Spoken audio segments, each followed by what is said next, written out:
Hi, everybody. This is the advisory committee meeting of the King County Regional Homelessness Authority, and I am Jeannie McNabb, the current staff person to this committee. Thanks all for being here today. I just wanted to quickly welcome everybody and just share what we're going to cover on the agenda today. And then, Christy, without communicating with you, I'm taking you up on your offer to do the land acknowledgement each time if you're willing to do that. I see the nod, thanks. We will today just start off as we usually do with introductions, and if you can share your name and pronouns. And that will suffice as our roll call for this committee. We will also do public comment, which Carrie will announce and allow people who are participating to unmute themselves and share public comment with the committee. Shortly, we'll be joined by Mark Dones, who's the new CEO for the Regional Homelessness Authority. And Mark will just share a few initial thoughts. And then we have two guests here today, Kate Speltz, who's my and Carrie's colleague at King County, and Eileen Denham from the City of Seattle, who are going to talk to you about the point in time count and the HUD collaborative application. And then we'll close out the meeting with a conversation about what you all would like to do around leadership for this committee. And then I also just want to note, we have a couple other people on the call. We have Sarah, who is doing the captioning, and then also Maria Moorhead, who will be staffing this committee moving forward. And Maria is just getting up to speed right now, so mostly I think we'll be just listening today, but I just want to make sure you know who's who on the screen. And then with that, Christy, I'll turn it over to you to do the land acknowledgement. Thank you, Jeannie. Hello, all my relations. I hope you're having a beautiful day. I'm coming to you live from Cary Park. I'm working in between jobs. I will have to leave about 3:45 today, but I'm honored. Make sure that truck passes. I'm honored to be here and to open this meeting with all of us today. I've come to know some of you, and now over the next 2 years, I hope that we get to become good friends. I only get the gift of being able to see 4 of you at a time. So what I'd like to do today is if you've got anything next to you that, or close by you or around you, that helps you ground or that makes you feel centered. For me in my car, I carry, this is not a big marijuana joint, it's a big bundle of sage, and we burn it as Native people, and the smoke takes our thoughts and our prayers up to Creator, and it's a cleansing herb as well. It's also good for cough if you steep it as tea. I also went to the beach and I got a sand dollar. So anything like that. I've got a sprig of cedar here. Anything that's around you that makes you feel grounded.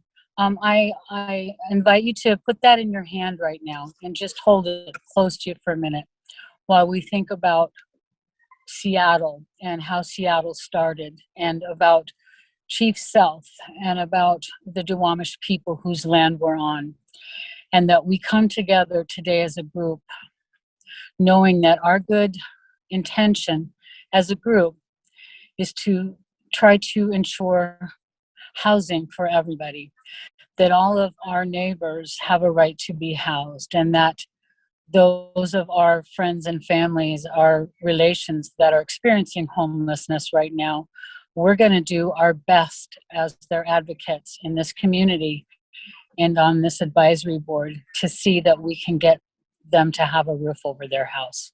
That is something that I believe that our ancestors here in the Duwamish tribe, that Chief Sealth and all of the ones that have come before us and all the people that will come after us would help us with.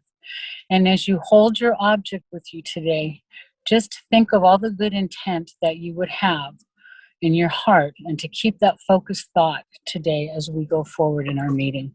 I'm proud and honored, and I'm humbled to be here as a member of my tribe, as a member of the human race, and as a member of this committee that you asked me today. My name is Christy Hamilton. I go by she, her. I'm a member of the Assiniboine Sioux clan, and we are from Western Montana and Eastern Montana. And I'm also Scottish. That's where the white-looking part comes from. So thank you. And in our language, when we say thank you, we say punamiyaya. So punamiyaya for all of you. Thanks so much for that, Christy. That takes us to the next part of our agenda, which is just to have a chance to acknowledge everyone who is in the meeting on the screen today. And so, as we have done in the prior meetings, this is we're just asking I'm just going to go around the screen, and if people can introduce themselves and share your pronouns. So I'm Jeannie, as I said. For now, I'm your staff person for this committee. I go by she, her pronouns, and I work for King County. Karen, would you go next? Yeah, what's the question? Just introduce yourself and your pronouns, any pronouns you use if you use them, and if you want to identify an affiliation that you have coming into this committee. Identify an affiliation? Yeah, like if you have, like, I mean, I think you represent the Lived Experience Coalition. So, for example, or some, you know, and if there's an organization you work with and want to share with the group. Henry and I need okay, the literature. I'm in two meetings at once, so let me turn this one down. That we're going to use. Just a second. I'm Karen Taylor, and I'm a member of the Seattle community, born and raised here, 56 years old, born at the University of Washington, and so I have seen a lot in my life here in Seattle. And I am not a member of the Lived Experience Coalition. I am a member of the community. I am a sister, an aunt, a friend, a cousin, a daughter, a niece. And I just feel like because of my own experience with being homeless and potentially facing homelessness again right now because I having issues paying my rent, that I'm a very important voice in the room, because I know actually what it feels like to be in your car calling around to shelters to find out that they're all full and there's nowhere to go. So I am very much in tune with my brothers and sisters and our unsheltered relatives that are out there right now, living in tents, being told to get off school grounds or to move from here and being swept and things like that. That is my affiliation with my community is that. And I'm here to speak the voice of those people. Thank you. Thanks so much, Karen. Tamara?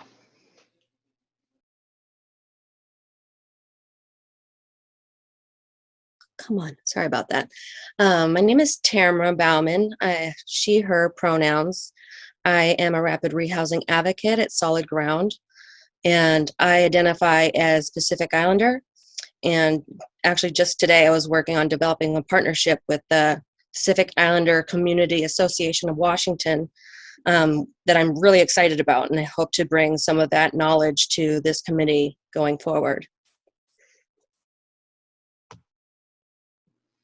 Thanks, Tamara. Marvin?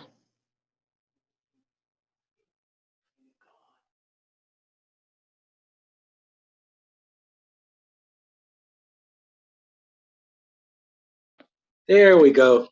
Hi, my name is Marvin Futrell. I go by he, him, and I hopefully will represent the voices of those who don't get heard around the table. For the last 20 years, I've worked with groups of homeless and formerly homeless individuals in trying to educate the wider community at the real causes of homelessness and work with our elected officials to bring about solutions that meet the need, not the cost variable. All righty, that's what I have for this time around. Thanks, Marvin. Ben? Hi, so I'm Ben Mix.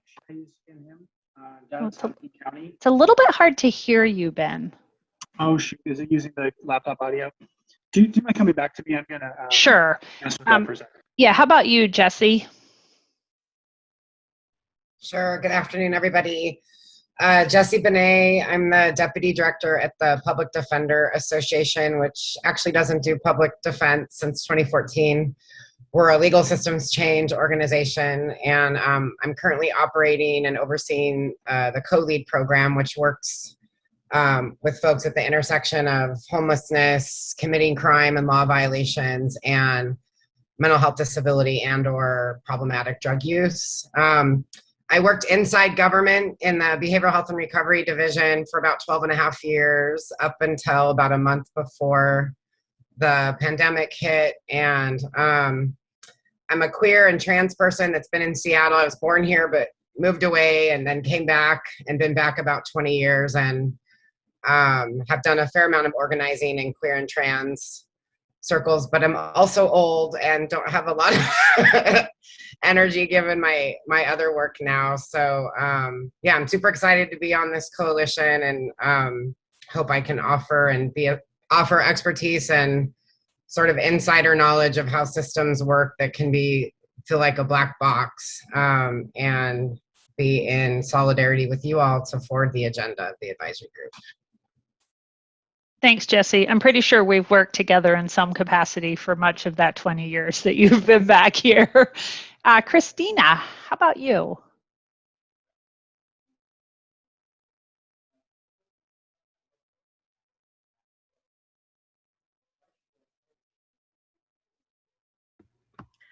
Hi, I'm Christina, and I am the governance chair for healthcare for the homeless here in Seattle, King County. And I'm also with the Lived Experience Coalition, and I do not use pronouns. Thanks, Christina. Sherry.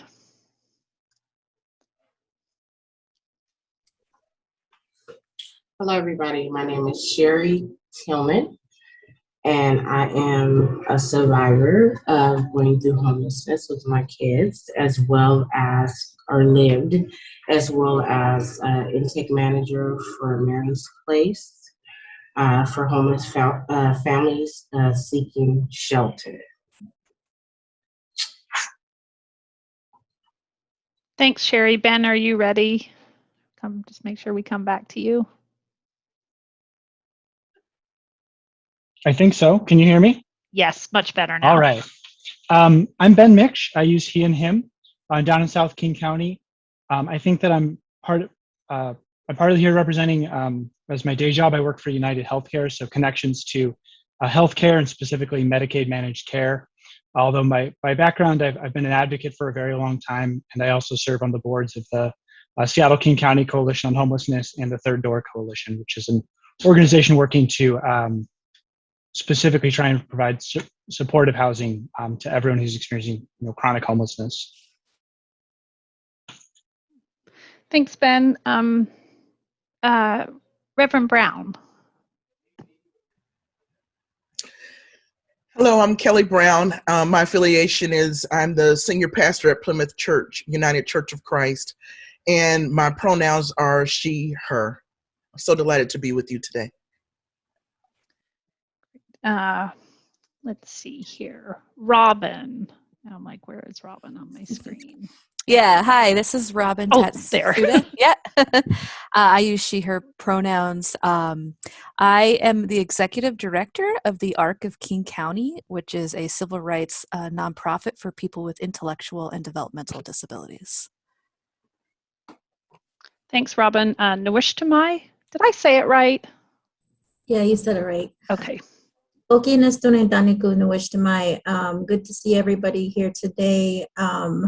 I am the Director of Housing from Wellspring Family Services. I'm Yakima Blackfeet. Today I'm wearing red to honor National Day of Awareness for Missing and Murdered Indigenous Women. And just glad to be here. Thank you. Thanks. Lise? Hello, can you hear me? I'll take that as a yes. Cool. Hi, I'm Lise. I use they, them pronouns, and I spent a few years on the All Home King County Youth Action Board, took a little hiatus, and I'm back here now. Okay, let's see here. Christy, do you have any other introduction you want to do?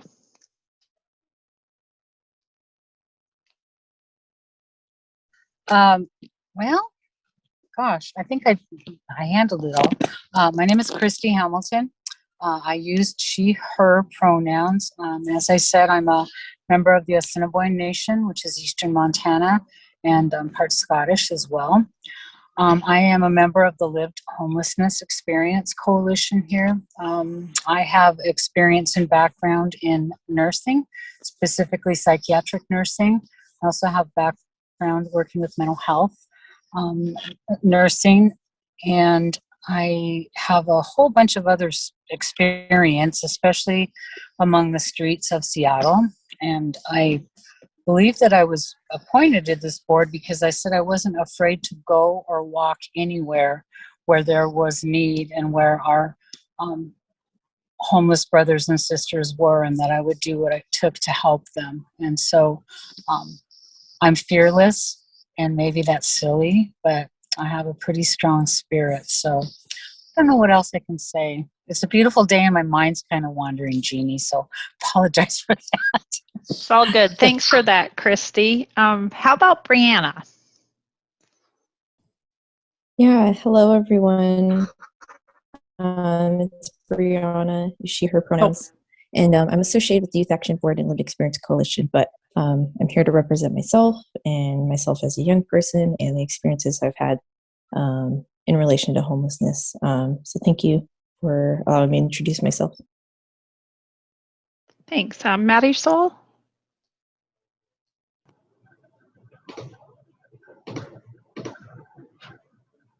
Sorry, I think you can hear me now. My name is Marisol Tapia and I go by she, hers, ella. I have dedicated my entire career, including volunteer experience, working with immigrants or refugees, primarily supporting workforce efforts to make sure individuals have access to all the resources available so that they can move towards a pathway of opportunities and self-sufficiency. And I'm very excited to be part of this group and to join today's meeting. Thanks. Shanae? I don't know. We'll figure it out. You know, I was late. Good morning or good afternoon. This is Shanae Colston. Let me turn on my video. I like to see people's faces. Couple of things are just on my agenda. One, today is Cinco de Mayo, so it's an observed commemorative Mexican Army's victory over the French Empire at the Battle of Puebla on May 5th, 1862. And so just want to recognize that. Also, this is Asian Pacific American Heritage Month as well. And so just giving thanks to those Asian Pacific Islanders who have influenced here in the U.S., and, you know, have even given their lives in our armed forces and such things like that. And so I just want to give thanks to them, you know, generations of them, to pay tribute to them for their rich American history. Other than that, was there specific questions I was supposed to be answering? Just a chance to introduce yourself and share your pronouns and any other sort of parts of you that you want to share. So very passionate about what I do, live life experience here specifically in King County almost my whole life. And then she, her pronouns, and I'm Black American. That's all. Thanks, Shanae. For our special guests, I'm going to let you introduce yourselves when we come to your section of the agenda, if that's okay, just so we can keep moving forward. And we did flip one thing on the agenda today. We were going to do first have Mark introduce themselves and then do public comment, but we flipped that. So we're going to do the public comment right now. And Carrie, if I can call on you to get that going. Yeah, hi everyone. So since we're conducting this meeting via Zoom, all attendees are muted just by the nature of the webinar format. So once, if you would like to make a public comment, go ahead and either put your name in the chat right now, along with the city you're calling from, or that you represent, and I'll build a queue. I opened the chat a while back and no one's yet signed up, but I want to give it a couple minutes. Also, if you're calling in, you can also hit, I believe it's #9 to raise your hand and I can call on you. I see Bill Curlin Hackett. So you'll be first in queue. Give me just a second to finish my little speech. So we've set aside 10 minutes for today's public comment, and we typically allow 2 minutes per person. You may also use the chat function to provide written public comment if you like. And the queue is right now open. Bill Curlin Hackett, give me just a second, and I will enable your,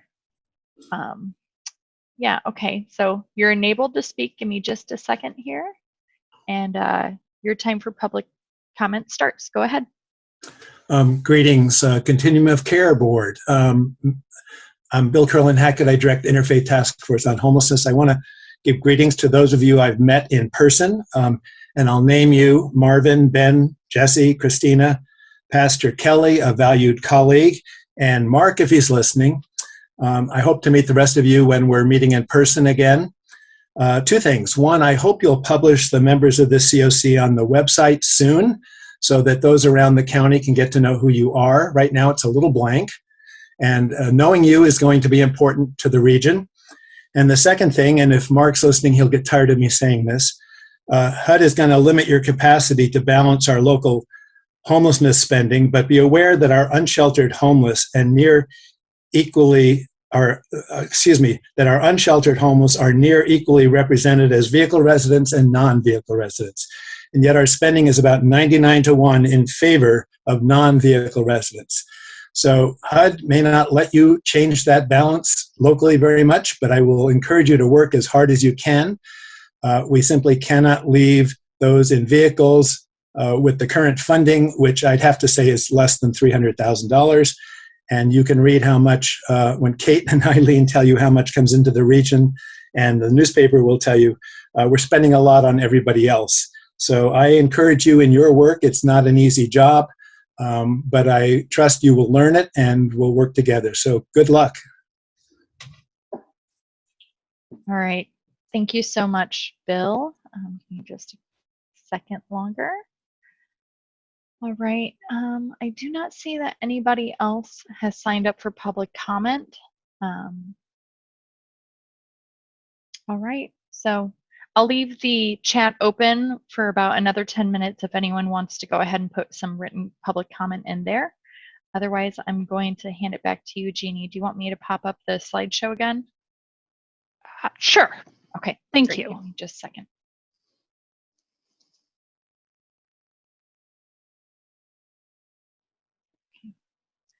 Can y'all see everything okay? Yeah, and can you advance the slide, Carrie? Yep. There we go. So this is the exciting part of the meeting where we get to introduce Mark Dones, who is the new CEO, the new first ever CEO for the Regional Homelessness Authority. And just to give people a little bit of background, on March 10th, Mark was unanimously recommended by the Implementation Board as the authority's first CEO, and then just about a week later, unanimously confirmed by the Governing Committee. And Mark's official first day on the job was April 26th, so just bear in mind this is week 2. So I don't think Mark has fixed everything yet, although I have high hopes for what Mark will do in this role. And for those of you who don't know, Mark's a national expert on issues of homelessness, system transformation, and racial justice. In 2018, while leading the National Innovation Service, Mark led a system assessment here in Seattle King County, and one of the recommendations was actually to create some sort of like combined entity of the city of Seattle and King County Emergency Services that is ultimately our Regional Homelessness Authority. So many people already know Mark, and Mark already knows our community from that work. But at this point, I would turn it over to you, Mark, to say hi to the group and share whatever you want to share. Thanks, Jeannie. Hi, everybody. It is good to see a number of familiar faces and some faces that I don't know. I'm looking forward to working with all of you. By way of background, aside from what was just shared, my pronouns are they, them. I'm non-binary, I'm queer, I'm Black. I have lived experience of housing instability. I've been institutionalized a couple times. And so many of the things that we talk about here are things that I have also been through, right? And I want to start there because oftentimes in my roles, both this role, my previous leadership roles, right, where we start is talking about my resume, which is cool. Like, I'm proud of the things that I've done, but I want to situate the like who I am as a person with regard to this specific conversation. I want to do that for a couple reasons. One is that oftentimes I think people erase my experiences because I am in leadership, right? And so I sometimes have been lectured about like what it's like to be institutionalized, and I'm like, honey, I have been strapped to a gurney too. Like, I don't know who we're telling. Like, and the other thing that I think is true, right, is I want to begin to normalize what it looks like for people who have lived experience to lead, right? And that leadership and like what it means to lead, what it means to be a public administrator is not something that is foreclosed for us simply by virtue of where we've been, what we've experienced, right? And I really want that to be the norm. I want it to be like how we come to think about what it means to actually have a pathway into public administration, that like to execute on public trust should require that you have experience in things the public experiences, right? And I actually think that what we have an opportunity to do here with the authority, here in our community writ large, right, as we sort of lean into that is really quite extraordinary. I also want to say that to begin to norm how I hope that we will work together, which is as people first, right? Like, I think that it's really important that, you know, if we're having off days, we can have off days. I would encourage you, if you're having an off day, don't feel obligated to come. I can catch you when I catch you, right? Like, I think, I mean, serious about that, right? Like I want us to be people, particularly because the work that we're about to embark on is quite difficult. And that actually is the next part of what I want to say, right? Like, we have a big job. I fundamentally believe, I would not have taken this job if otherwise, right, that we can end homelessness in this region in the near term. I think that we have resources and public will and capacity, frankly, that puts us leagues ahead of where a lot of other jurisdictions are. I was looking, I mean, I'll just be totally like, this is how I am, I'm very honest. I was looking at a job posting today that someone forwarded me and was like, hey, do you know anybody to have essentially my job in another jurisdiction? And I pulled up the specs on the department, and it's like, it's a very large jurisdiction with a lot of money. And they have scoped that department to be 10 people with like half my budget. So like, that's what other communities are working with, right? Like a full-scale underinvestment in what it means to actually scale solutions to homelessness.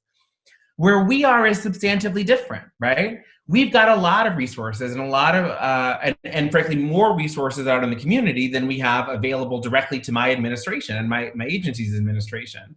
And what we need to do is build the coalition and build the will that actually is going to deploy those resources at scale to do the things that we know need to be done, which is house people. Like, that's what we got to like get up every day and be doing. It's like getting people housed. And I also want to be super clear on that, right? Like, this agency, for as long as I'm running it, has a goal, and that goal is housing people. Like, other things that are not housing people, that's not necessarily what we do. Like, and I need to be very crystal clear about that, because like, already, right, there is always this pressure to replicate other systems inside the housing and homelessness system, and that's not actually our task, right? We need to help people stabilize in housing. We need to make the pathways into housing viable and workable for folks. But what we can't do is replicate a mental health system inside ours, right? And so we need to continuously be clear about what our task is, what it looks like when we're successful at that task, and what jobs we fully support somebody else doing real well, but understand are not our job. My hope for this, right? So like I've got, according to some people, too many different advisory bodies, but I don't think that's true. I think I have maybe not enough in some ways, but that's a separate conversation. So we've got my board, the implementation board, we've got a governing committee, and then we've got this body, right? This body, as I believe you are now brought up entirely to speed on, is focused predominantly on the COC governance side, right? So the previous Continuum of Care board designated the authority as the lead agency and then dissolved itself. And you all have been constituted to replace that board, right? And you will be asked to execute on the procedural functions of a COC board in relationship primarily to our HUD-funded activities, right? I want to be really clear here about what that means because I think it's important. We outspend HUD about 3 to 1 on some factors and more than that in others, right? The HUD funding is actually a pretty small component of the overall budget that we deploy. I think that's important, right? I think it is a testament to where our community already is with regard to what kinds of resources we're investing and the seriousness with which we're taking the problem at a local level, right? But what that means is that, like, when it comes to sort of setting the course and direction of like what dollars do, right? We're actually not talking about very much of the overall authority budget. And I want to say that because I actually, not to diminish what you do, but to actually open up like a wider landscape to what we could actually be talking about, right? Because the representation that you all have, the wisdom that you all have, I actually don't see as serving its highest function as executing on procedural functions in order for me to, like get a HUD NOFA fulfilled, right? Like, that's cool. We're gonna do it. Like, love that energy. But like, as you were going around introducing yourselves, you all have had a chance to gel with each other. And again, I know some of you, but there's a lot of wisdom in this group, right? A lot of like actual technical understanding about various things that I think we can bring to a scale in a more visionary way and about the whole system, right? And so what that means is that I actually want us to sort of, in some ways, right, like look at our HUD responsibilities as like, this is what we're gonna do with some of our time. But what I really want us to do with most of our time is like noodle what could be amazing, right? And to really become thought partners together about what could transformative change really look like, right? One of the things that I think about a lot with regard to sort of stratifying approaches to policy is that there are 3 main ways to approach public policy, and we often don't delineate which lane we're in, right? One is harm reduction, the next is transformation, and the third is radical imagination, right? So harm reduction approaches are things that were like, bad things happen today, and we need to make them less bad. And that's valid, right? Like, I want to be super clear. I actually like go way back with harm reduction. I've done a lot of work with substance use disorder stuff, and like harm reduction is dope. It is life-saving, like more harm reduction all the time, right? And when we talk about blunting the impact of predatory systems today, harm reduction approaches are actually really critical. But they can't be the end of what we do, right? And so that's where that radical imagination and transformation lenses come in. So transformation is about how we think about the movement of power, who holds it, what decisions look like, how community becomes more involved in, sort of shepherding the movement of a system that is responsible for administering life-saving care, right? And then radical imagination is the question of like, what if we didn't need any of it? Like, what if like we actually lived in a world where like the sustaining forces were near and close at all times, and we didn't need the things that we currently deploy in order to make sure that people can stay alive, right? What I really want us to do together outside of the procedural HUD stuff is live in some of those transformation and radical imagination spaces, right? Like, I imagine this group as being kind of a little bit of a community think tank. And to push that out, right, to also begin to identify, this body, by virtue of the authority that it already has, also has the ability at any time to like spin up ad hoc committees and invite people to come talk about things, right? Like, so I want us to lean into the use of that kind of administrative power and the capacity that my staff will offer in order to really do some of that work, right? And to be like pushing on what's the vanguard? Where are we headed, right? Not just what are we doing today? I think the other thing that's possible because of all the different vantage points that you offer is a real integrative approach, right? Where we're, rather than saying like, well, here's our stuff for Native people and here's our stuff for folks, the elderly, and here's our stuff for but to like really begin to integrate what it would look like to do those things together. Right? And to say like, here is a system that has a whole of person approach and is oriented towards healing. And so operates in a way that does not require that you check boxes about yourself to get in various doors. These are like visions, right? Like, and between those visions and today, there's like a lot of work. But that's what I see as the actually highest and best of this group of folks. And along the way, right, like we will do the HUD NOFA application. We will do the point in time count. We will do the things that we're supposed to do. But I don't want us to for lack of a better term, be pulled into understanding those as the totality of why this group is what it is and why we have assembled it with the structure that we have. I think that's kind of all I got for opening. Jeannie, do I have time for people to ask me questions if they have questions? Yeah, I think we have a little wiggle room. We do have a full agenda, but let's just see. I also just want to ask, at one point, I saw your hand up, Jonathan, and I'm just wondering if you had something you wanted to call out, just in follow up to the public comment. No, I think that wasn't in this question. Keep going. I'm listening Okay. on. Okay. Thanks. Hi, John. Hey, Mark. I saw Marvin first. Correct.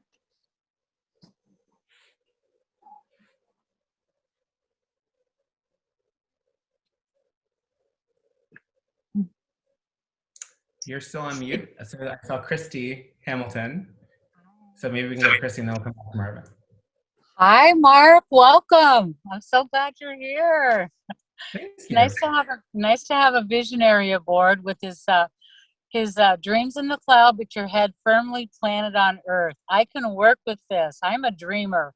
So I'm glad to know what your leadership vision is for us, and I'll work my butt off for you and for our neighbors and with the community. So welcome. Thanks for introducing yourself and what you envision. Yeah. Aho, Panamaya. Thank you. I appreciate it. It's wonderful to meet you as well. Marvin, you want to try now? Welcome. Can everybody hear me? Yes. Great. I'm not normally the most enthusiastic person in the room. I am one that will often ask questions that make everybody else go in a different direction. I love to hear about vision. I love to hear about where we're going to go with this. I have 3 questions. One is, you talked about an overall budget, one which we've never seen. And we still to date don't know what the HUD portion is for it. 2, when staffing becomes available, there's a lot of work that's been done in the name of the Continuum of Care Board and the Advisory Committee that we also have not seen any information from. So it will be hard to wrap our heads sometimes around, what's already been done versus what's next. And then last is, if not today, but at some point, underneath vision, I was just wondering when we stop being a think tank and we start pulling on our experiences towards actual actions that have worked in the past or have been tried in the past but not received the support of an authority or its governmental agencies around the region. Those should be interesting conversations moving forward. But once again, welcome. Thank you for being here today. Thanks. Real quick on all 3. So my budget for 22 is in development, and once I have it, I'm happy to share it. Well, I mean, it'll be a public document, right? So like everyone will see it when it's done, which I expect to be probably like mid-summer. Is when I'll have a budget that is walking around and getting sign off from the legislative bodies that are going to fund us for 22. And again, truly, the whole community will see the budget. The second point around what has been done and what has not, Kate and Eileen are going to talk to you about some of that specific to the HUD portion later on the agenda today, I believe. And talk more about some of the, again, HUD-specific requirements that this body has. And then the third thing, I think that like when what I would like to delineate is that for my purposes, right, like our agency, when it is like fully up and running, will have staff that will execute on things that like we talk about inside some of the conversations that we have here and in other spaces, right? So to the extent that like it is helpful, what I would like sort of continuously push is like this is as a body is staffed by the authority. And so like things that we decide to do, right, are not things that y'all are then on the hook for executing on. It is the authority staff that will execute on it, if I'm hearing that question correctly. And so like if we reach a collective decision that like there is a good idea that needs support, right, then like that then goes to the authority to execute on through whatever vehicle is the appropriate vehicle. But that will be an ongoing conversation as we work together. Anything else before I don't blow up the agenda too much?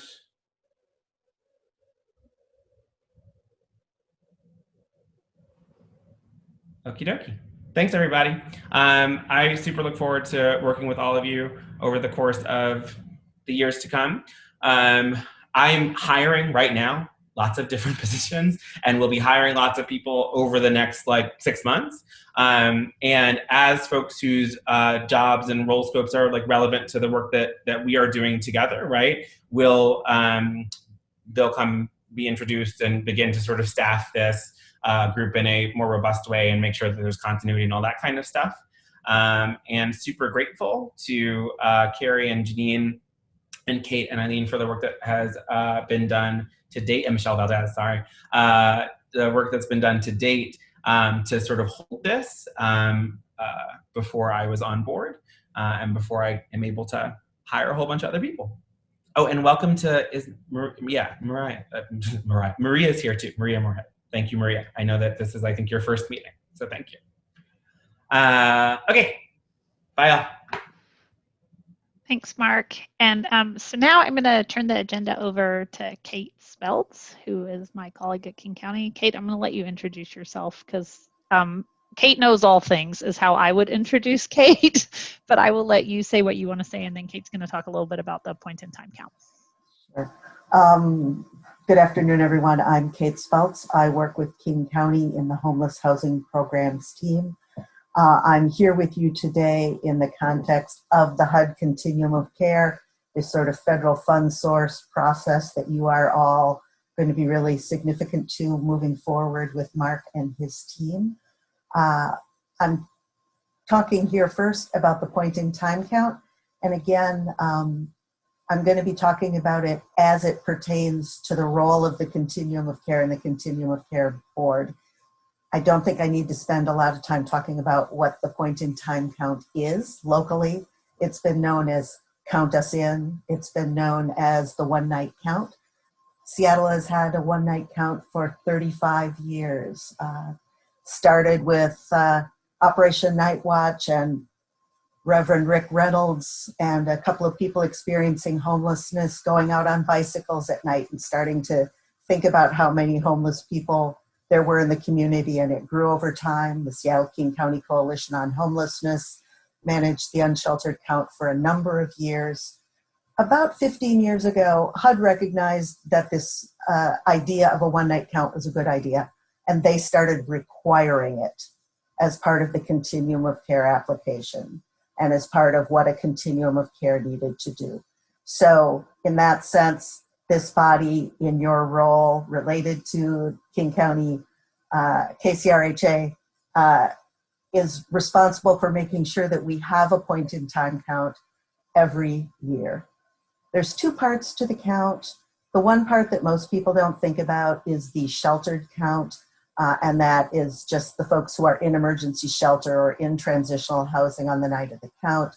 Most of that information is collected through our data source that, again, I think probably most people are familiar with, HMIS, the homeless data source. So we have shelters and other programs, and we have the information there, and that tells us there were 50 people in this shelter, et cetera.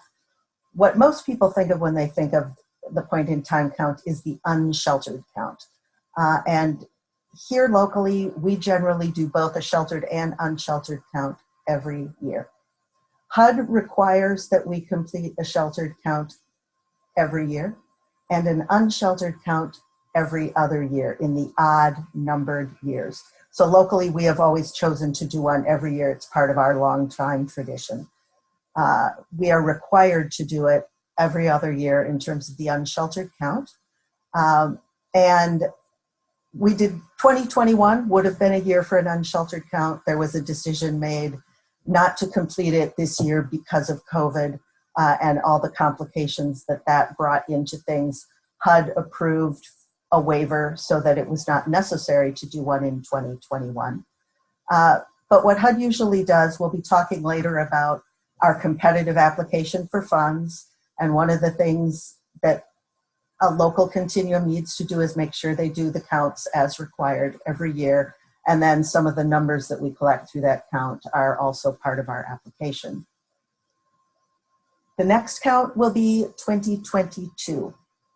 So yeah, Karen, did you have something you wanted to say? Or Yeah, I wanna say something, because you know, you guys been doing that count for a long time and ain't nothing changed. You know, I just kind of feel like we spend too much time spinning our wheels and repetitive behaviors and stuff that really don't get anything done. People still homeless.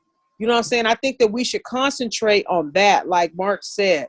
Concentrate on housing people instead of all this rhetoric about, oh, how many was it? Well, we didn't count them or they didn't count those. You know, I mean, this thing is real, you know, and I'm just saying, we talking about a theory of change, and I want to see some change. Whenever I hear that same old rhetoric again, I go like that. That's yeah. You know what I'm saying? It don't make no sense. It don't make no sense to us. And ain't nobody trying to hear it, because it's not the action that I want to see. It's not the change that I want to see. And this isn't a personal thing with you. It's been done by the system for so long. King County, I'm holding King County, the city of Seattle accountable, the government, the lawmakers, Olympia. I'm holding everybody accountable. I'm talking about you, Kate. I'm talking about everybody. Enough. I've had enough of the same old song and dance. So I just want to say that. all right, thanks, Is it okay Karen. if I respond to that, Karen? Did you say something back? Yeah, is it okay with you if I respond to that? Yeah, go for it. Cool. Yeah, so I know that a lot of like what we do, we like to see it backed up by like evidence. I know that like a lot of evidence-based practices, like what we preach or like what the system preaches. So like we do try a lot of things, but I think it does play a part to have like the quantitative data to be like, oh, here's the evidence that things have been changing or that things have not been changing. So I think that like having like a metric of like our progress or our lack of progress is helpful. And of course, like the feedback of like, oh, I personally notice more or less people in shelters is helpful, but I know that having those numbers does help us get funding if we can like have the hard data that shows that we have or have not been successful.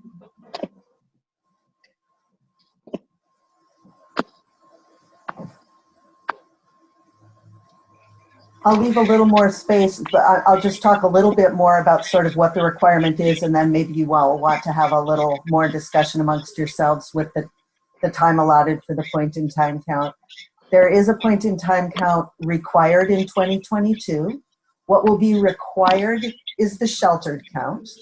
a decision will need to be made about whether or not the continuum of care wants to do an unsheltered count in January 2022.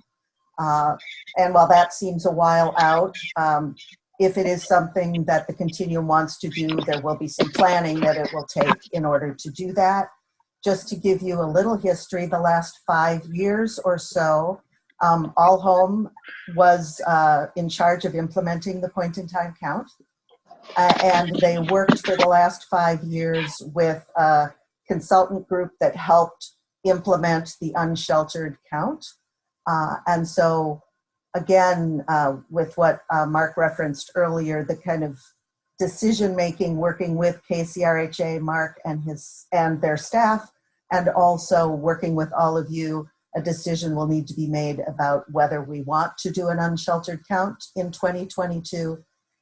If so, it's probably a decision that we'll want to come to sooner rather than later, because if the answer is yes, it will take some planning to determine exactly how that will be implemented.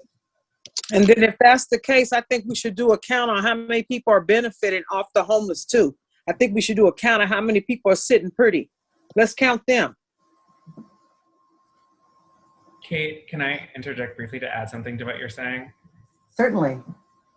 So the decision that you all are going to have to consider, and to just add some dimension to what Kate is saying, right, is essentially we're going to have to weigh, and I want to be really clear again about like what's like process, right? Like Kate's walking you through the decision that's in front of us. Me and the team that I'm putting together are going to have a recommendation that we're going to bring here to talk about, right?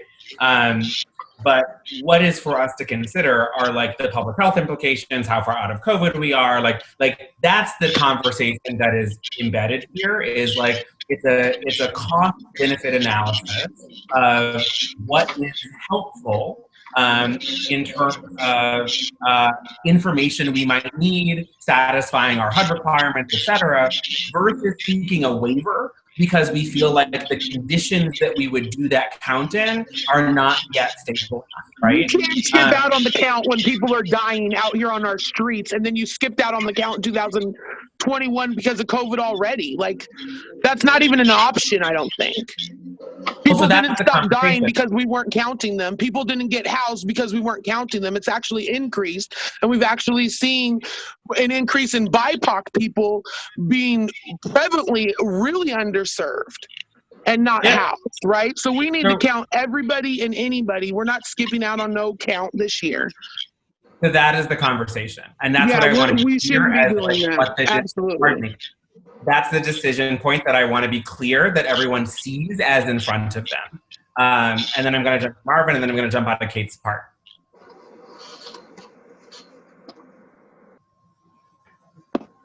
Hi, thank you. Not to slow down the process any. 3 topics that really hit hard here, and we've had good reactions. So beyond the reaction is the understanding that using paid consultants to do what community members did for several years was not successful. We didn't get an applicable matrix in which to show the growth or extent of the homelessness problem for several years.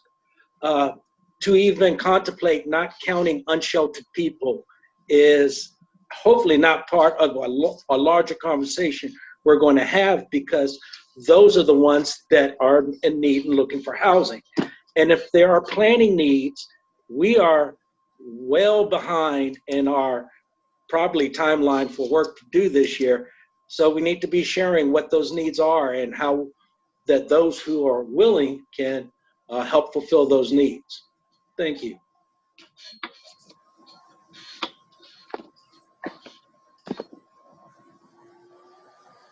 I think what people are saying is exactly the reason we wanted to get this idea of the point-in-time count and the responsibility in connection with the COC and this before you now, so that Mark and their team, as they bring it together, as he said, will have a proposal on this, and it'll be something that this group will need to wrestle with. And as I said, the sheltered count will happen. and it does not take the same level of community involvement that the unsheltered does. That is required, and the decision will need to be made on the unsheltered count.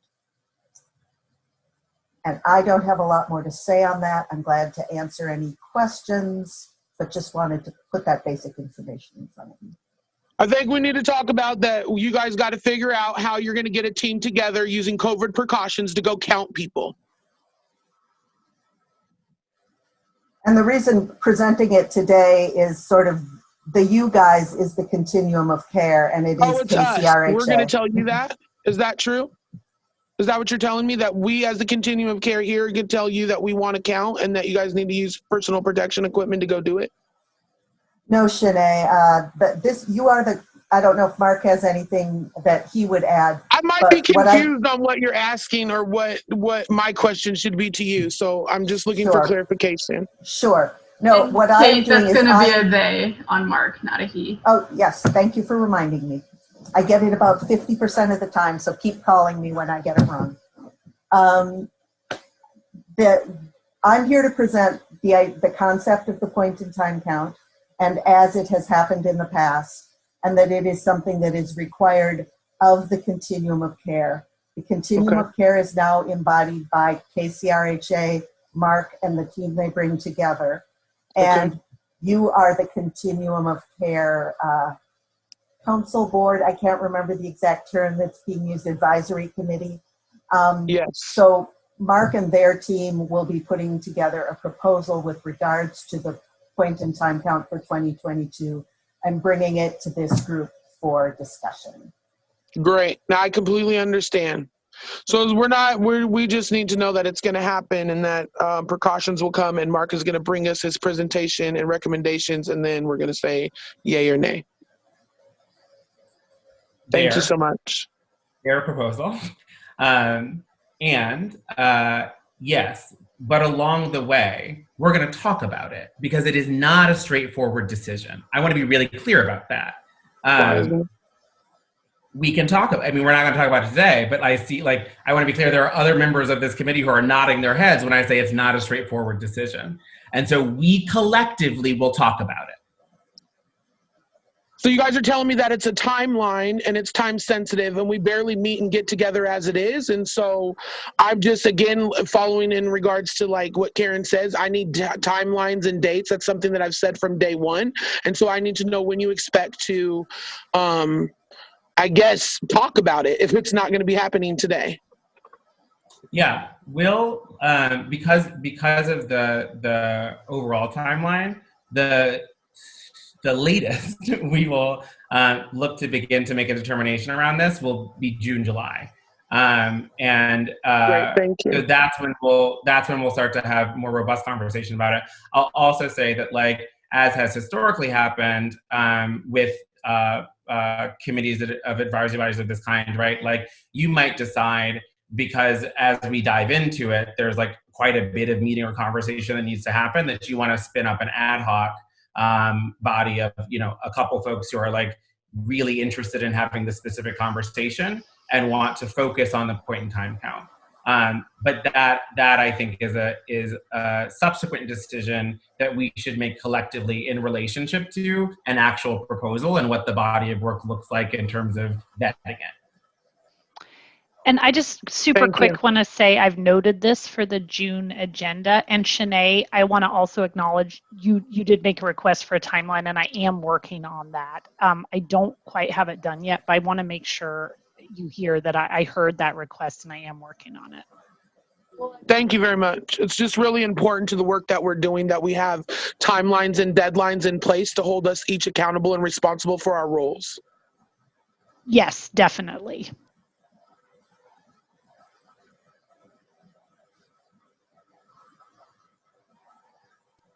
So I see some other hands raised. Kate, do you want to call on people? Do you want me to do that? Why don't you go ahead and do that? Because I haven't been paying attention to who might have been up first, second, third. I didn't notice that either, but we haven't heard from Cherry yet, so I'm going to call on Cherry first.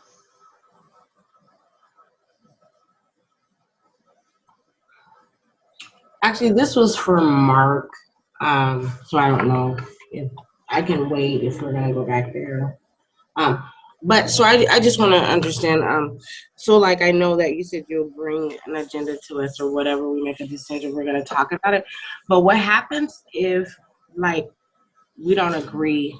Like we, both parties don't agree. Who makes that final decision? Yeah, no, that's a good question. Like, because the authority is vested as the lead agency, like we are responsible for putting together a proposal and then shepherding it through approval. I think that, like, you know, I said this multiple times in the last week, like, democracy sucks for exactly this reason. Like, we need to find a way to agree. Like, that's kind of the thing that we have all bound each other to inside the governing structures that we have decided we want to run the country through, right? Like that, like we actually have to talk about it until we find a solution that like feels good and feels reasonable for everybody. So, and that's part of the reason why I'm saying that, like, once we get to an actual proposal, right? Like that's like, okay, this is what we think makes sense. It may make sense to then put together an ad hoc team that's smaller than the full committee, right? Of folks who are like, this is something that I really care about, have a lot of energy around, right? And really want to be part of crafting whatever the final go forward is. But my commitment broadly in leadership is like, public administration is like not the thing that people who like have I'm only going to do things my way gravitate towards, because that's just not how it works, right? So like we will find a thing that we collectively think is the right way forward for the community. Okay, thank you. Christy? Thank you, Jeannie. This is a clarification question for you, Kate. It's my understanding that there are 2 point-in-time counts, one for the sheltered and one for the unsheltered clients, correct? It happened and that they on the run same alternate night. years? Thank you. I obviously wasn't clear on that. There is one night that both the sheltered and unsheltered count take place. Here in King County, Seattle, King County, we have done both the sheltered and the unsheltered on the same night every year. HUD requires us to do the unsheltered count every other year. Did that Okay, clarify? but we don't necessarily have to keep it that schedule. It's just that we need to continue doing that count on alternate years, correct? Yes. We must do the Okay, unsheltered so that's count, something yes, that every other year. Okay, so that's something that the board could look at, because it seems to me that a sheltered count would be much easier to procure the numbers at a point in time than it is to do the one night count for our unsheltered people. So, okay, thank you so much, Kate.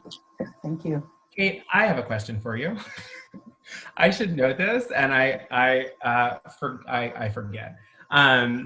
The unsheltered point in time count, it's still mandated to happen like within January, February, right? Yes, generally last week of February, there's or January rather, there's a window. That's correct. Thank you. I just want everyone to be aware of like that's what we're running against, is like that's a HUD requirement of like when you got to do it. And so like again, I want you all to start to see these things, because these are the sticky bits inside the conversation about like what makes sense for us to pursue as a community. And it's these considerations that will be inside the proposal that me and my team bring to you. So then conceivably we could do a sheltered point in time count at any given moment. We're not restricted by that January, February date, correct? We are required to do it at that January, February date, but we could also do it an additional other time.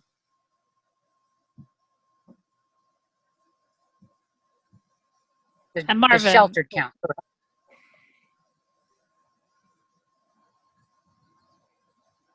Marvin, you've had your hand up for a while, and I also see you have yours up, Karen. Okay, thanks. Really quick, I mean, folks are going to get more information about the shelter versus unsheltered count. The frequency of the counts has changed over the years. I think Kate did a great job of saying we've been doing this for 35 years. I've been part of the one night count for 25.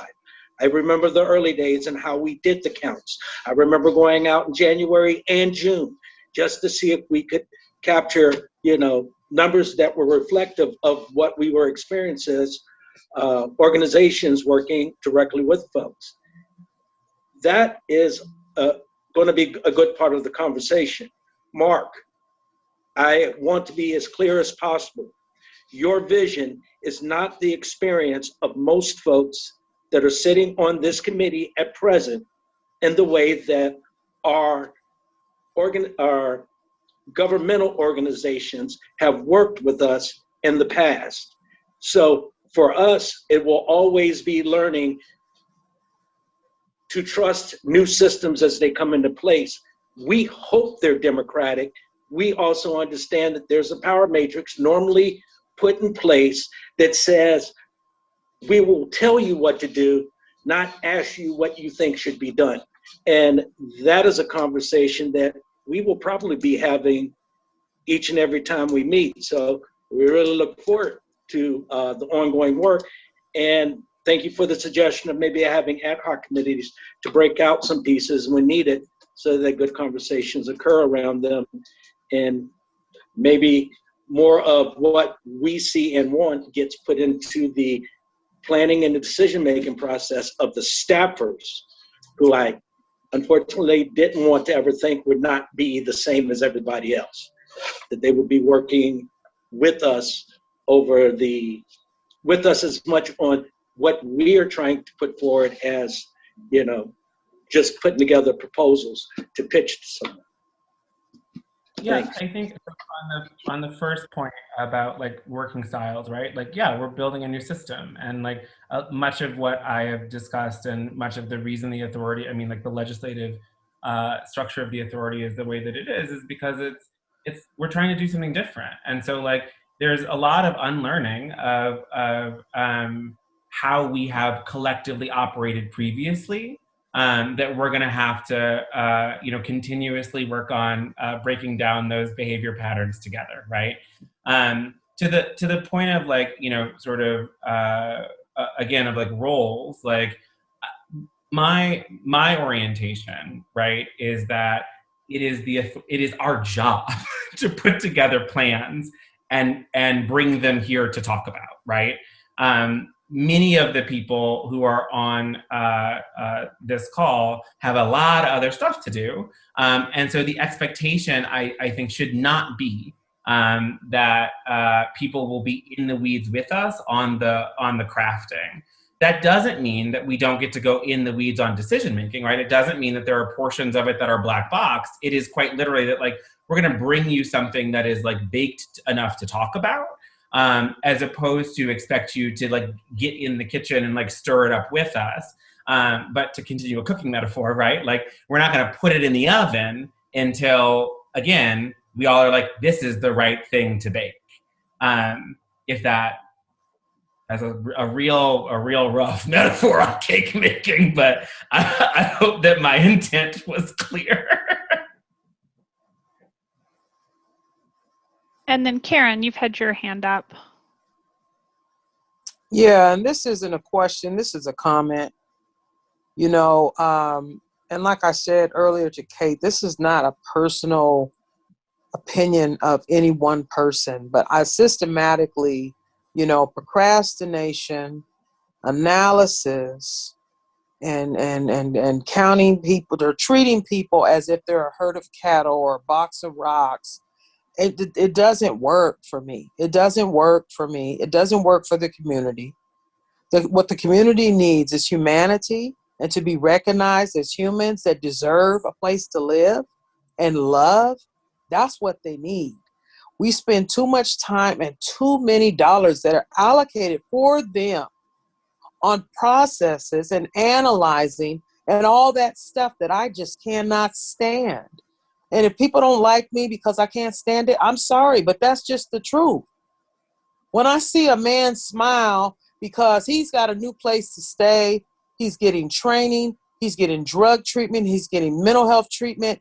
He's going to get a job and he's going to be able to pay his rent. That's when my heart is blessed. And that's all I'm saying. You know, we've been doing that. We've been doing that. Systems have been doing that before I even knew what they were doing. Sometimes I'm mad because people got me woke. I didn't really want to know how ugly it was, but I am willing to stand up and die for the change. Thanks, Karen.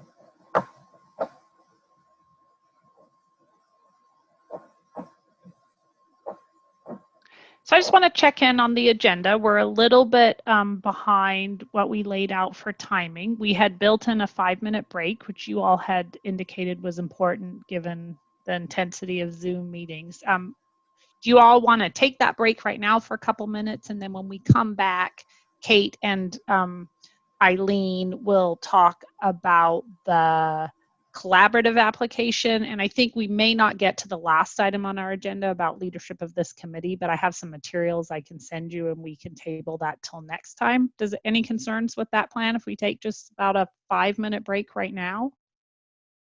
Okay, so let's take a break and then we'll come back and talk about the collaborative application. So I will see you all back here at 3:20. We'll go ahead and get started. Okay. So this part of what we're going to talk about today is specifically the HUD Continuum of Care application. So again, the Continuum of Care is a concept. The Continuum of Care has a lead organization, which is now KCRHA. It was All Home. But Continuum of Care is also dollars that are nationally competitive that we have to apply for every year. And so what we're here to do today is to give you a little bit of an overview of the application process and then to call out the various steps along the way where the Continuum of Care Advisory Committee has a role to play in affirming certain pieces and then ultimately helping us come to our final decision of how we're applying for use of the HUD Continuum of Care funds. So Eileen is going to talk a little bit first about the COC and some of the process, and then we'll move along through this. So again, what we're really focusing on is the application for the funds that happens every year, a little bit of information about that, and then what the role of KCRHA and this committee are. So I'm going to start by just giving an overview of what the COC application is, what it consists of, and then Kate's going to take you on to the next part, which is really going to be more about how you will be involved in the process. And so, if you maybe want to introduce yourself, since I had a chance to earlier. That's right. So my name is Eileen Denham. I use the she, her pronoun, and I work for the city of Seattle in their homeless services department. And Kate and I have been working on the COC program and the COC application for way longer than I want to admit.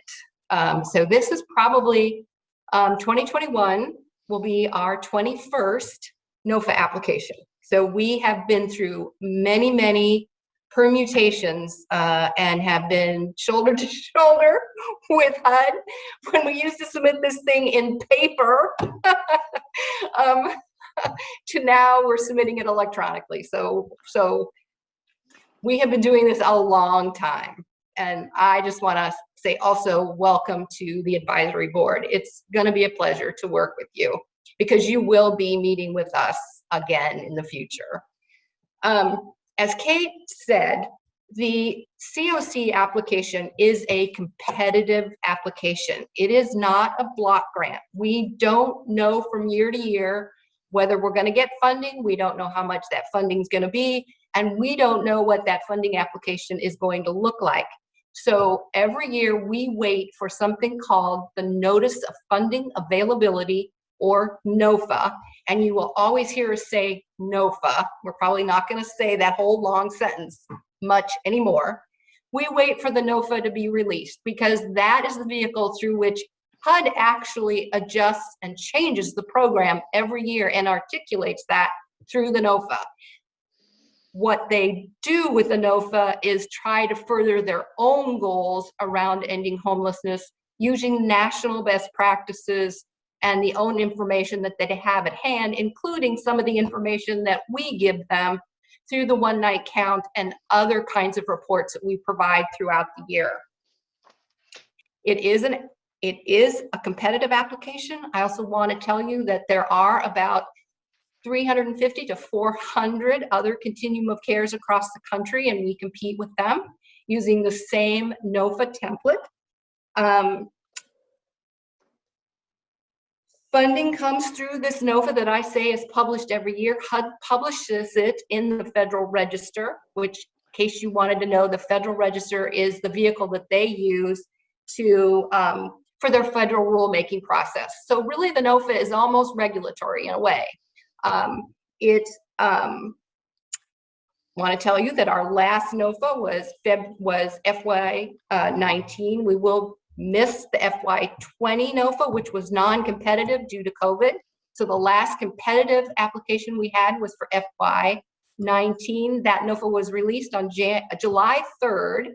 So we are kind of coming up on actually going live with the 2021 NOFA.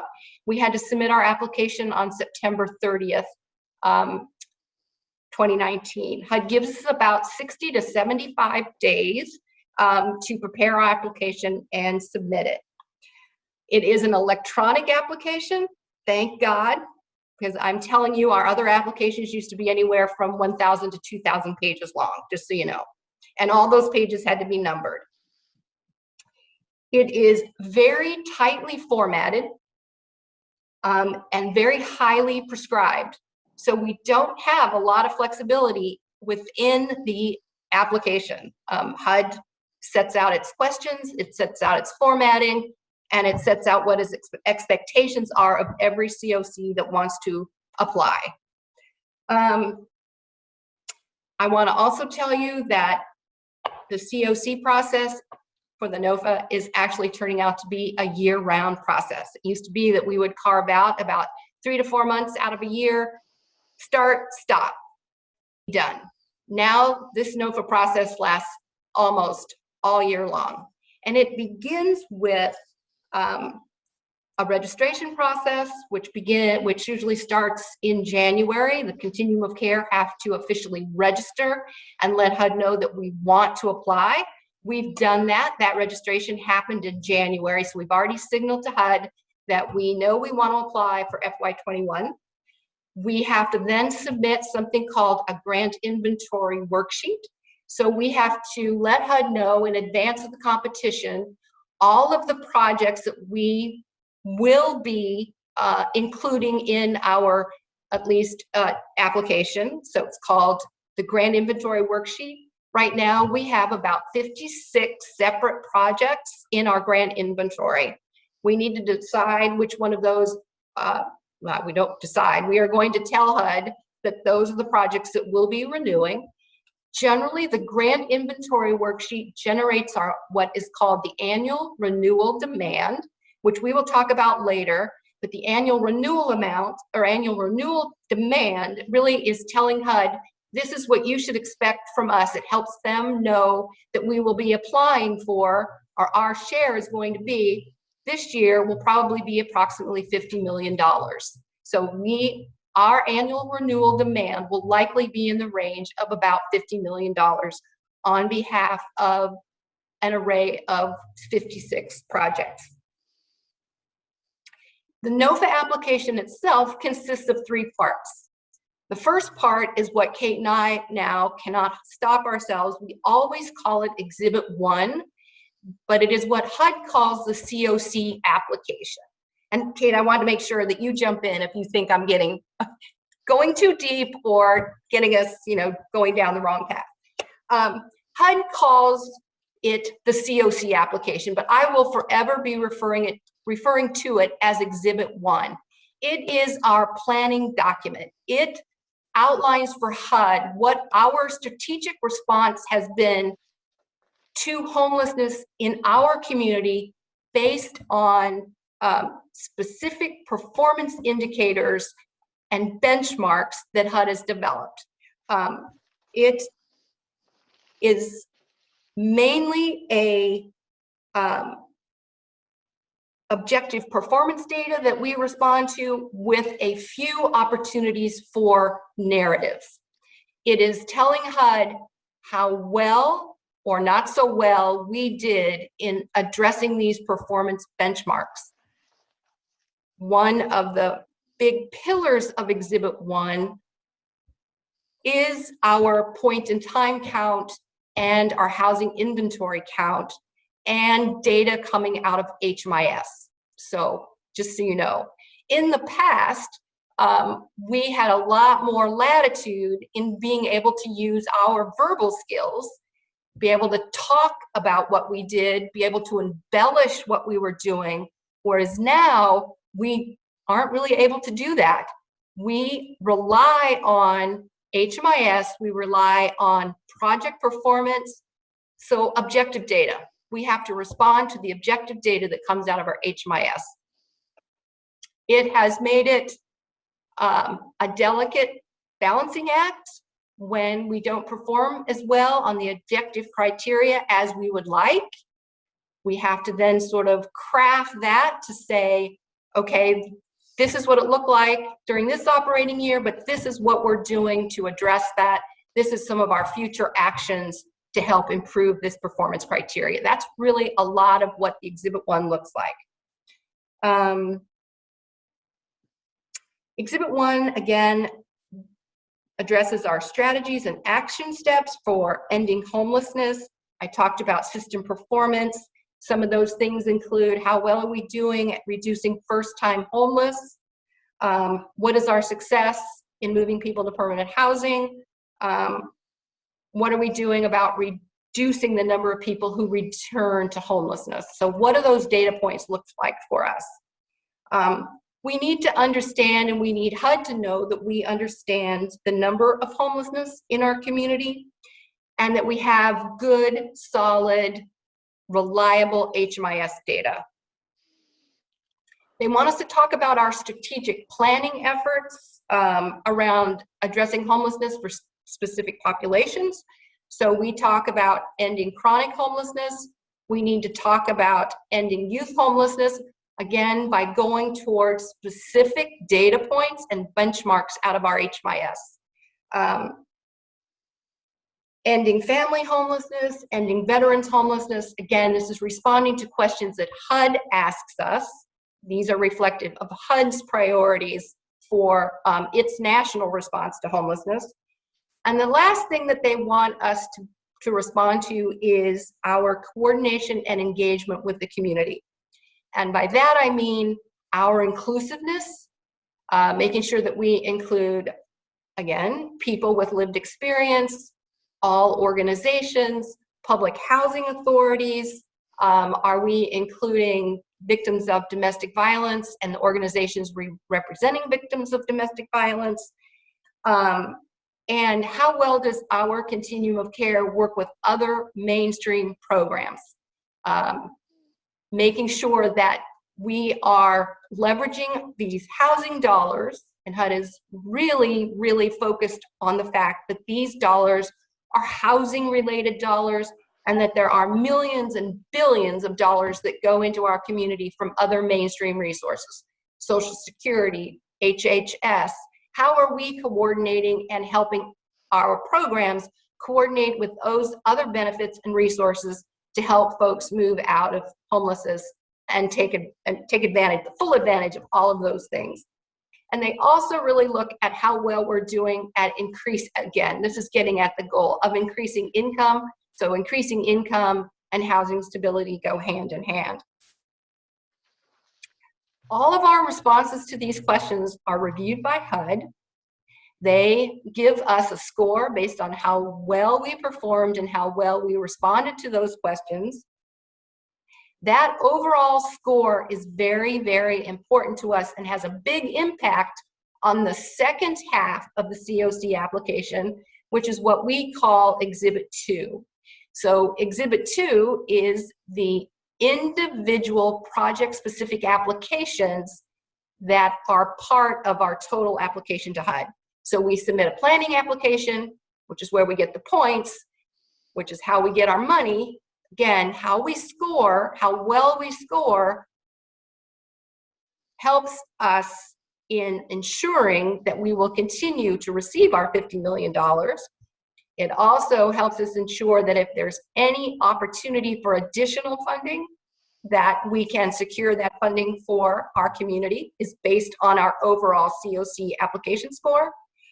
And it also helps us, when I said ensuring that we get all of our projects renewed, it also helps us inform something that we will also be talking about later, which is how we structure our priority order and have to put projects in something called Tier 1 and Tier 2. I'm not going to go into that. We'll talk about that later. But how well we score impacts everything that happens in Exhibit 2.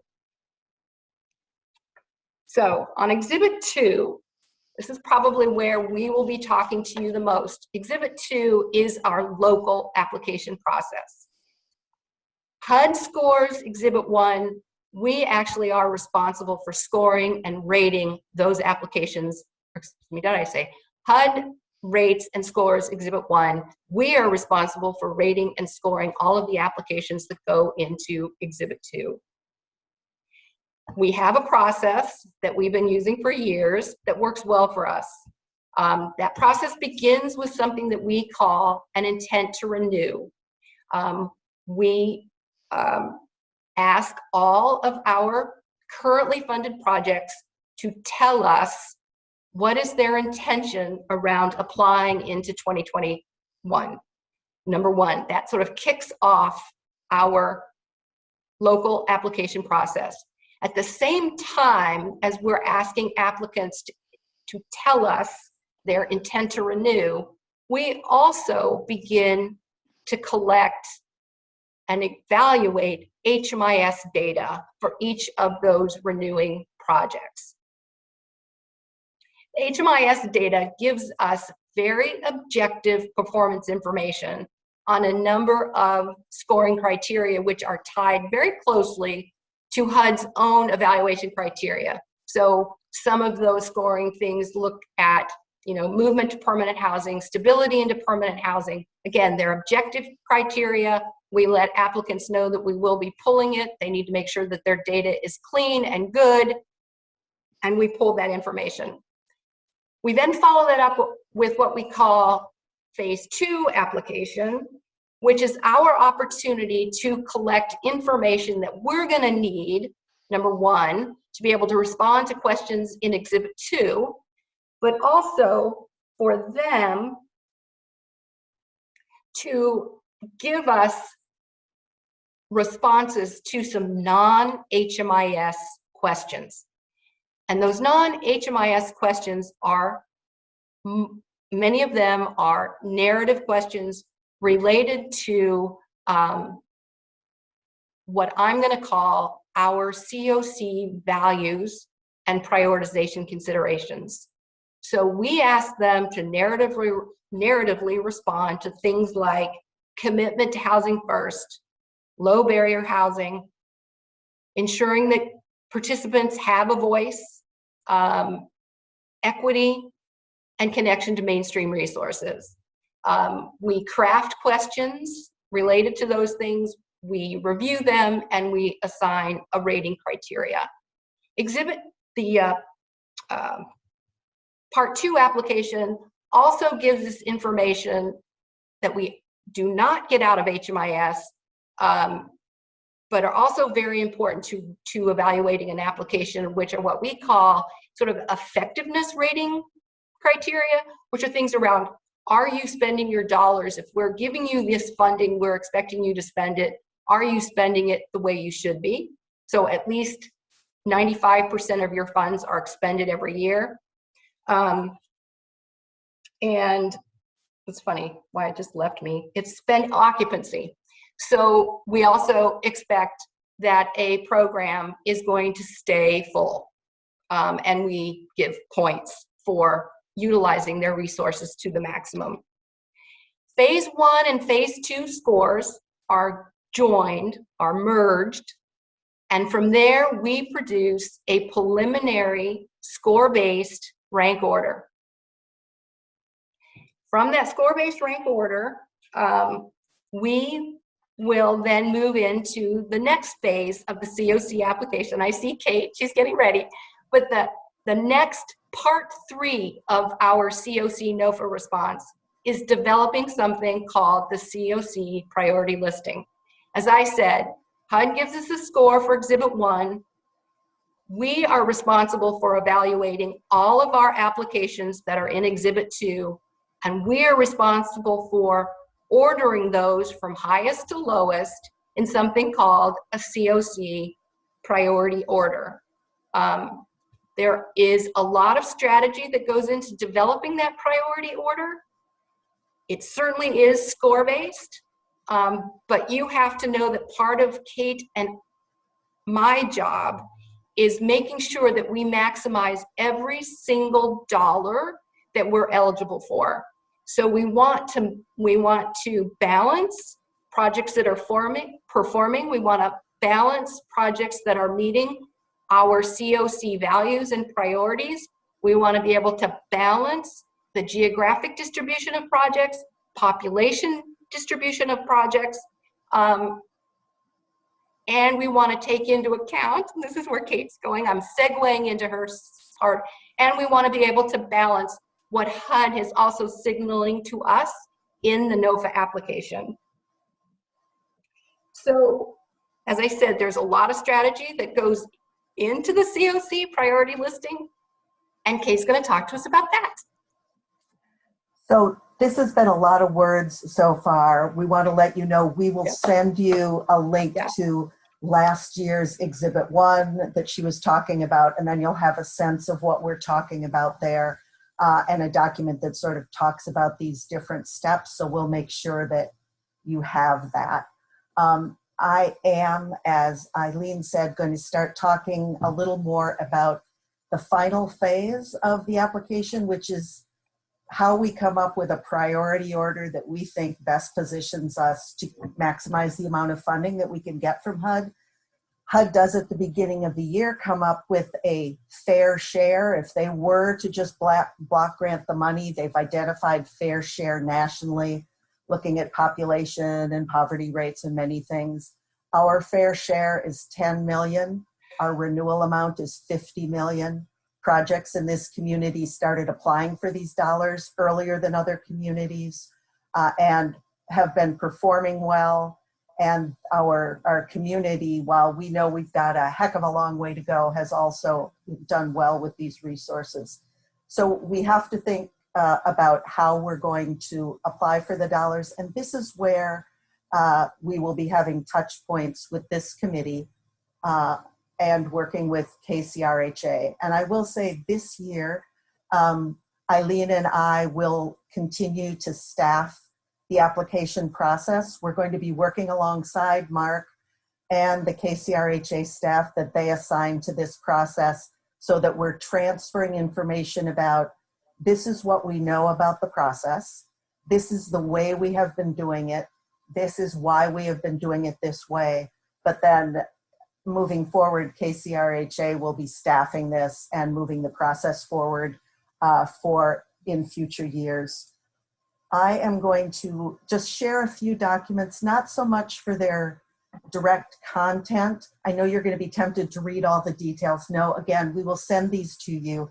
And I sort of want to be sharing them so that you see what the sorts of things are, and we'll be talking about some of the specifics with you in the future. So I believe you are now seeing something that says COC Program NOFA Overview.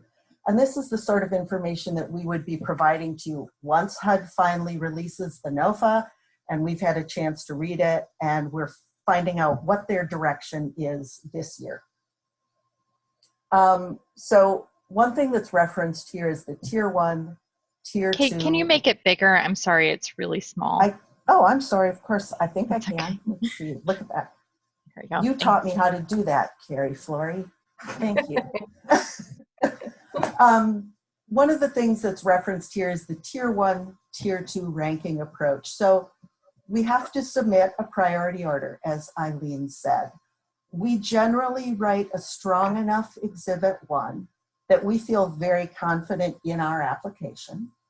But what HUD has done in recent years, as they're looking to shift dollars to different continuums across the country, is to put dollars in tiering situations. And what they say to a community is, you need to identify 6% of the money in your application and put that in a second tier.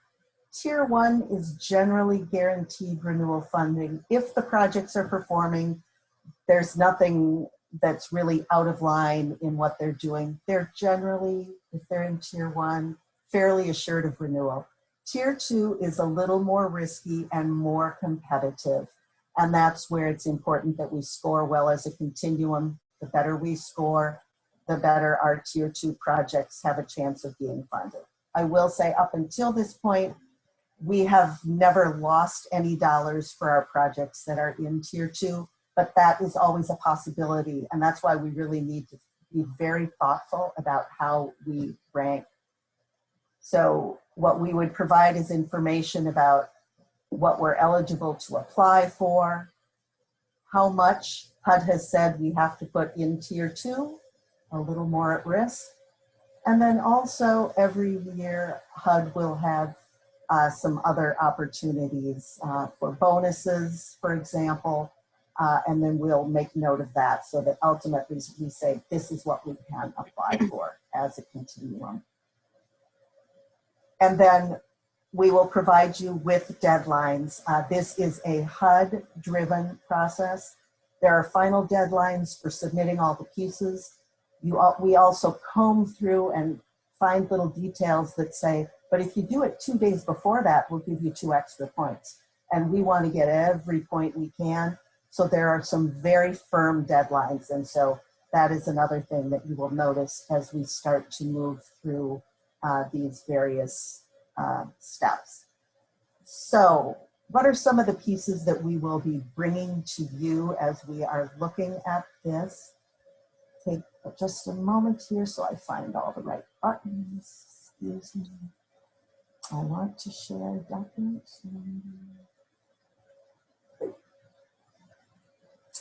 And I want to make it bigger. And then we will also provide you with information. Again, this is specific to that Tier 2. Not that Tier 1 doesn't matter. It's very important. Those are generally projects we feel are very strong and are meeting the needs of the community. But where the real risk lies in the strategy and the application is in Tier 2. So here we knew we had to put 6% of our money in Tier 2. We had the opportunity to apply for a bonus.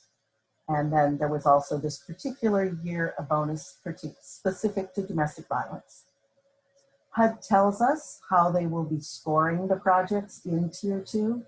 So that's where we think strategically about which projects we put in Tier 2. So we may take a project that's scored a little bit higher and bring it down into Tier 2 because strategically we think it's safer to do that. And we would come to you with very specific recommendations around that. So we would be bringing that to you. When we do come to looking at this, we need to take into account various factors. And the first thing is some decision factors. And these are things that we develop and will develop with the KCRHA staff. And also there has been the last several years a COC application and rank order work group that would also help to inform this. And these are some decision-making factors that we would come to you with. And again, these decision-making factors and other priorities are specific to the HUD COC dollars and in the context of this competition. This is the way we think all dollars that KCRHA touches should be used. These are specific to our COC application. And we would explain why we are recommending these various priority and decision-making factors. And then this helps to inform staff as they are looking at the actual projects and determining which of the projects would be placed in Tier 2 that we feel it makes sense to put at greater risk. I cannot see any hands raised or anything else. So if there's cause to interrupt me, I am going to ask either Carrie or Jeannie to please go ahead and do that. You're good right now. No hands are raised.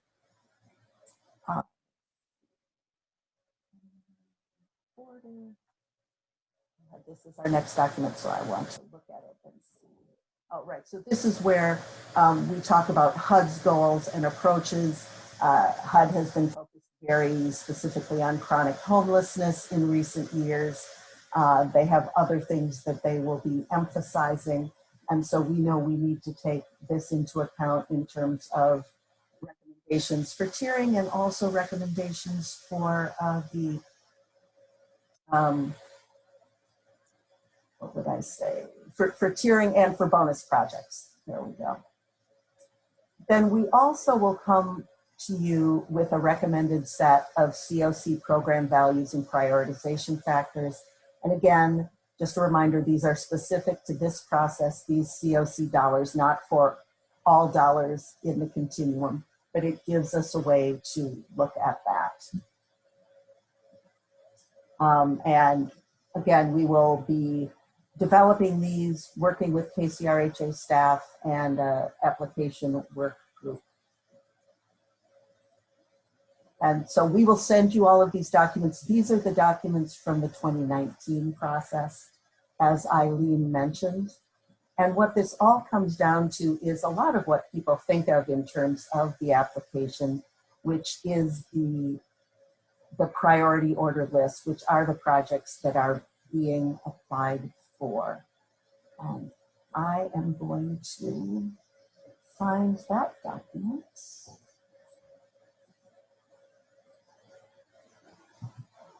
Are you able to see that, or do I need to make that one? That one's good. Okay, this is our final rank order. This is again from 2019. You'll see here along the side, it says Tier 1. There are all the projects that are listed as we go down the page. We talk about what target populations they are, where they're located geographically, how they scored on the scoring rubric that Eileen mentioned earlier, the amount of money in each project and kind of the running total. And then we get down here to Tier 2. And this is where we will have come to you with a recommendation that sort of spells out how it was and why it was that we recommended that these particular projects be in Tier 2, using those decision-making factors that you would have already approved, using the values that you would have already approved. And then we bring the actual projects that are being impacted before you. And you will see here, there's a variety of strategies happening here. We have one project that is bridging the two layers. We have other projects that have been brought down from higher up in score. Sometimes it's because a project is indicating to us that they're thinking about making changes. We're trying to keep them funded for one more year and know that it will change soon, or that a project is better positioned for some other funding. There's a lot of factors that go into this. As I said, we've always been successful at maintaining our funding through Tier 2.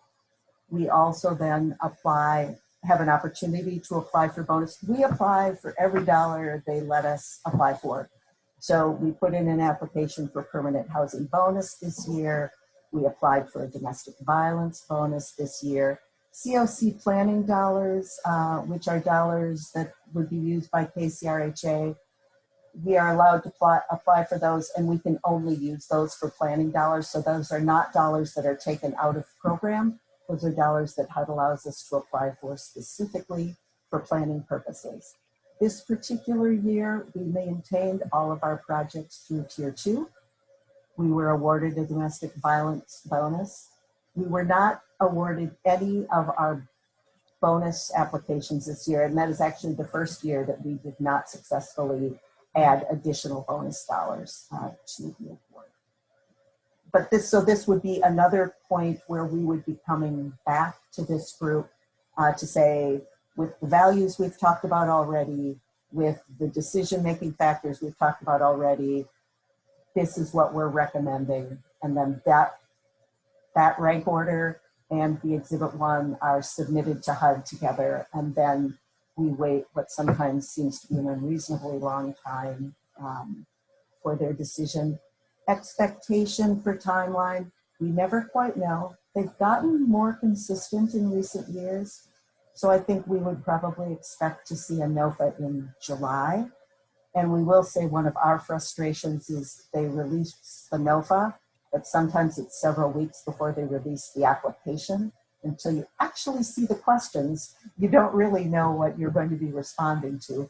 And then the process is generally it's due in September with some of those intermediate deadlines that we want to meet so that we are able to get full funding.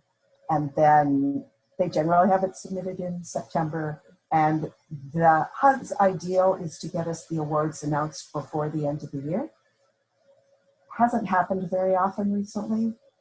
Generally more like early February before we know what the awards will be. So that is the funding application for COC dollars that is part of the responsibility of KCRHA as our COC lead, as informed by this body.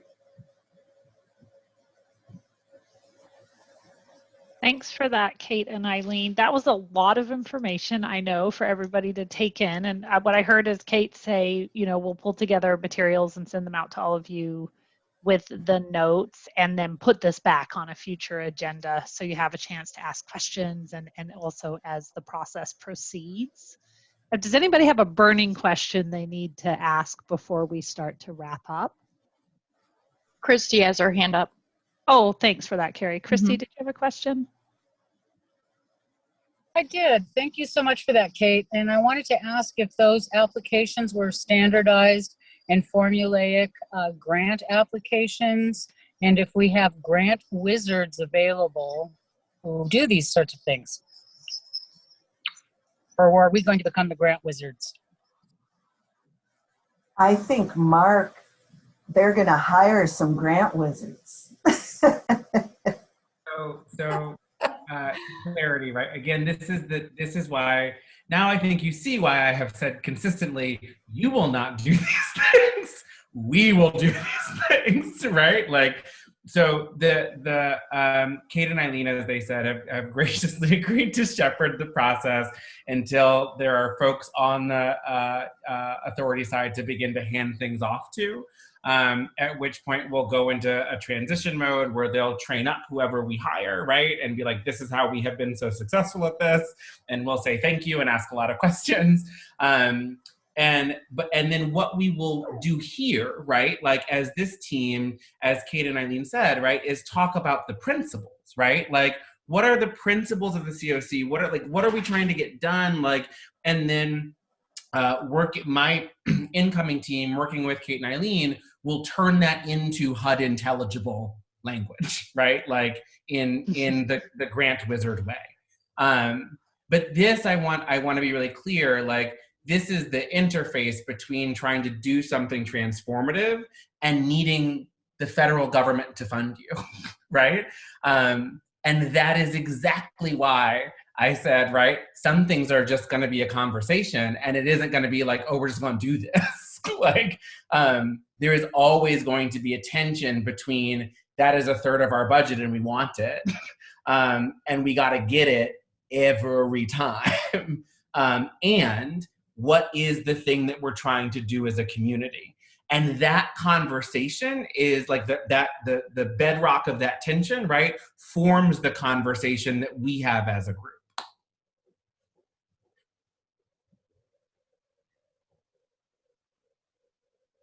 Thank you, Kate and Eileen. So we just have about 2 minutes left. And Kelly, I see you put a long question in the chat, and I'm wondering, is it okay with you if we take that and save it and can respond to it, and we'll have it for a future conversation? Yep. So that's why I started with for future consideration. Oh, thank you. Yeah. So that was just so it ends up in the official notes. So because I'm trying to listen and process and put some things. So we don't have to touch it at all. but there are a lot, I just wanted to note that there are some competing countercultural things that are happening as we began with sensitivity towards people and restoring humanity and all those other things, and then sounding in many ways as if the process is a done deal. In terms of what's been successful, and it's a competition and the sort of language of transaction. So I just want to try to get some kind of conversation going where we can get on board to know that, it becomes science to you guys, especially if you've been doing it more than 10 years. And, 20 years, you're an institution. And so I just want to hear where those breaths of fresh air and transformation can come through when all of this sounds like concrete and we're trying to pour water. Yeah, I think just what I would say is that there is real magic, like in an acknowledged tension that isn't solved, right? And one of the things that we do inside white dominant culture is we set everything up as binaristic opposition instead of acknowledging that where there is tension, we can actually find some of our greatest strengths. And so for me, the tension is between a federal government that has more money, right? And what we want to do. And there's a act of translation that happens of like moving our intention into these documents, right? That Kate and Eileen have become real masterful at. And then there's also how we use what we do here with this money to offset things that are not under those same requirements, which is why I said at the outset of this, we are not talking about the entirety of the authority budget, right? And so there are ways that we look at what we do with this money and what we can do with it, how far it can go, and then we set targets on where we really want to go and use other more flexible funding to accomplish those kinds of closures, right? And so again, like that's part of why I said, like, again, at the outset, that like there is something that we can do together that's in that space of radical imagination and transformative thinking that we can then look to sort of shape across the system, that is beyond the procedural checkpoints, right? Of like what we will do to make sure that this third of the budget reliably shows up. All right, I think that takes us just to a touch over time. So I'm going to wrap up. What we didn't get to today was talking about leadership of this group. So how you all might want to think about having some sort of chair or co-chair structure. I prepared some materials for that, and I'm going to go ahead and send them out to you with the notes from this meeting so that you can take a look at it. We'll for sure put it on the next agenda.